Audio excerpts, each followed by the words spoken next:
কেটে ধুয়ে রাখা আলুগুলোতে নুন মাখিয়ে নিলাম। ভালো করে নুনটা মাখিয়ে নিয়ে এবার পোস্তটা বেটে নেব।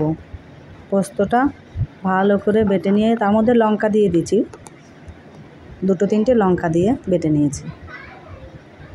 এখন আমি কড়াইতে তেল দিলাম। তেল দিয়ে জিরে, শুকনো লঙ্কা এটা ফোড়ন দিলাম। জিরে শুকনো লঙ্কা ফোড়ন দিয়ে আলুটা দিয়ে দিয়েছি।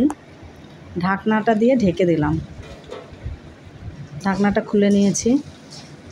আলুগুলো নেড়ে চেড়ে ভালো করে লাল লাল হয়ে যাবে ভাজা, তখন আমি পোস্তটা দিয়ে দেবো। কষানোর সময় পোস্তটা দিয়ে দেবো। বাটিটা ভালো করে জল দিয়ে ধুয়ে দিলাম। পোস্তটা লেগেছিলো তো অনেকটাই, তা ভালো করে নেড়ে চেড়ে যখন দেখব ভালো করে কষানো হয়ে গেছে, তখন আমি জলটা দিয়ে দেবো। আমার গরম জলটা পাশে থাকে, আমি গরম জলটাই দিই সব সময়। জল দিয়ে দিলাম।